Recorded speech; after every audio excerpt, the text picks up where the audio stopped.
तृतीय श्रेणी वृत्ति परीक्षा मातृभाषार किसी क्वेश्चन आलोचना करिबा। प्रथम क्वेश्चन आम जन्मभूमिर नाम कौन?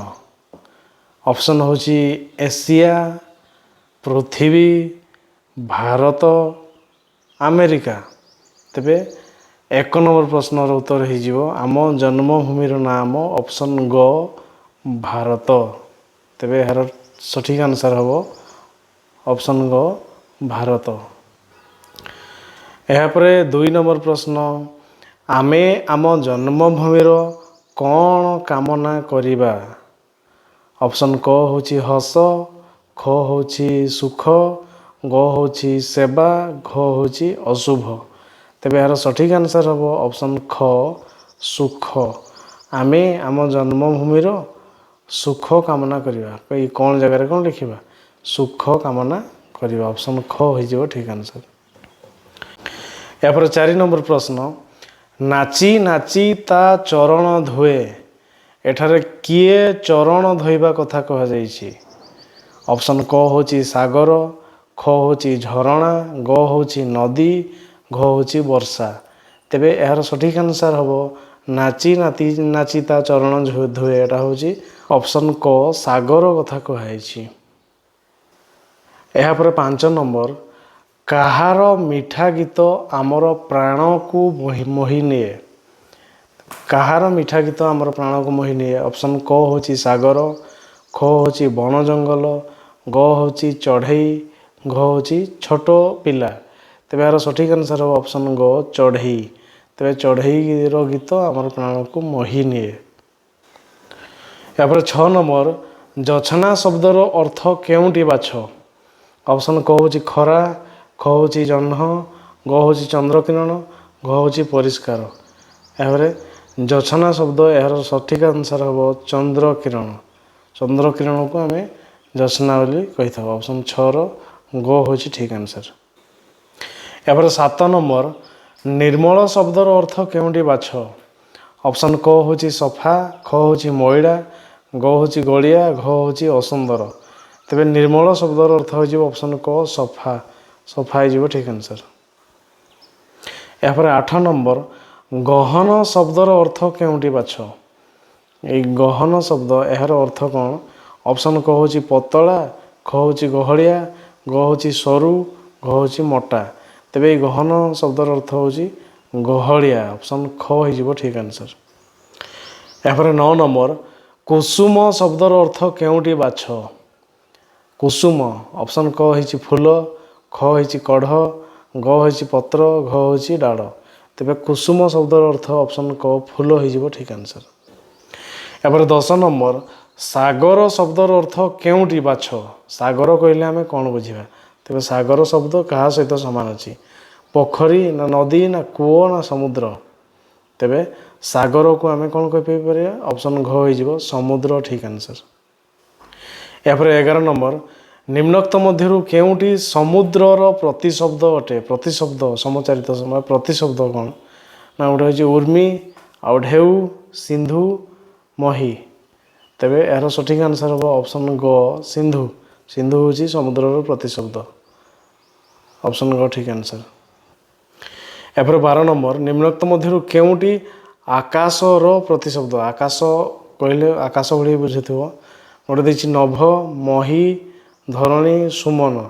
तेबे आम जान रखा सुमन हूँ फूल, धरणी मान धरित्री पृथ्वी, मही मान पृथ्वी, नभ नभ हूँ आकाश। से आकाशर प्रतिशब्द हूँ नभ। ऑप्शन क हो ठीक आंसर।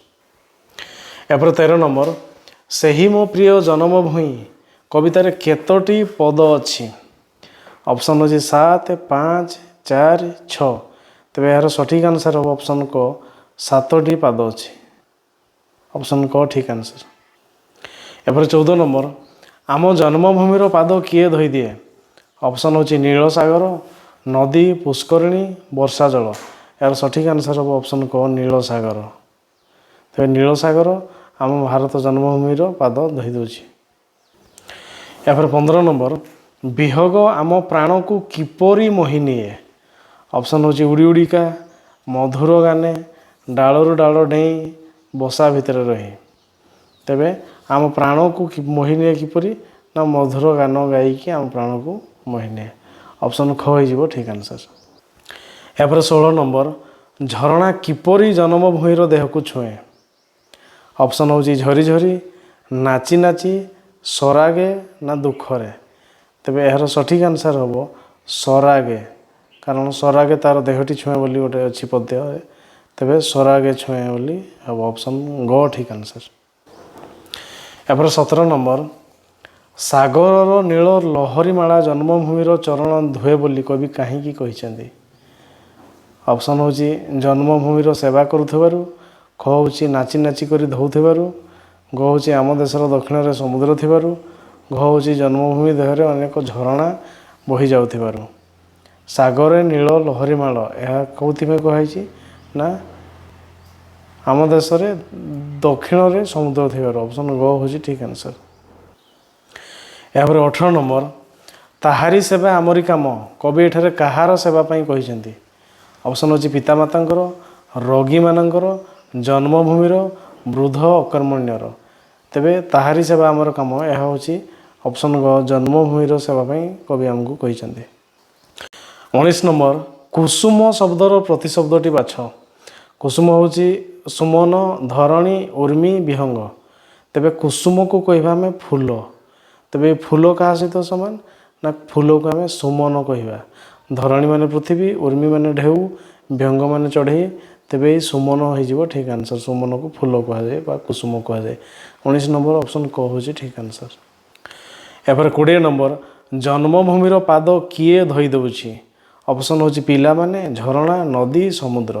ଏହାର ସଠିକ୍ ଆନ୍ସର୍ ହେବ ସମୁଦ୍ର ଧୋଇ ଦେଉଛି। ଦକ୍ଷିଣରେ ଆମର ସମୁଦ୍ର ଅଛି, ସେଇ ସମୁଦ୍ର ଭାରତର ପାଦ ଦେଶକୁ ଧୋଉଛି ବୋଲି କବିତାରେ କୁହାଯାଇଛି। 21 ନମ୍ବର ବିମଳ ଶବ୍ଦର ଅର୍ଥ କ'ଣ? ଅପସନ୍ ହେଉଛି ସଫା, ମଇଳା, ଧଳା, ଧୂସର। এই ବିମଳର ଅର୍ଥ ହେଉଛି ସଫା। ଅପସନ୍ କ ହେଇଯିବ ଠିକ୍ ଆନ୍ସର୍। ଏପରେ 22 ନମ୍ବର ଜନ୍ମଭୂମି ପଦ୍ୟରେ କ'ଣ ହେବ?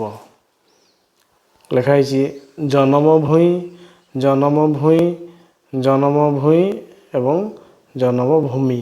ତେବେ ଏହାକୁ ଆମେ ଯଦି ପଦ୍ୟରେ କହିବା ଅପସନ୍ କ ହେଇଯିବ ଠିକ୍ ଆନ୍ସର୍ ଜନ୍ମଭୂଇଁ।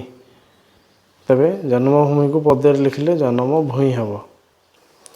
ଏପରେ 23 ନମ୍ବର ସ୍ନେହ ଶବ୍ଦର ଗଦ୍ୟ ରୂପ କ'ଣ ହେବ? ସ୍ନେହ ଅପସନ୍ ହେଉଛି ଶ୍ରଦ୍ଧା, ପ୍ରେମ, ସ୍ନେହ, ଦୟା। ତେବେ ଏହାର ସଠିକ୍ ଆନ୍ସର୍ ହେବ ସ୍ନେହ। ଏହାକୁ ଆମେ ସ୍ନେହ କହିପାରିବା। ତା'ର ଗଦ୍ୟ ରୂପ ହେଉଛି ସ୍ନେହ। ଅପସନ୍ ଗ ଠିକ୍ ଆନ୍ସର୍।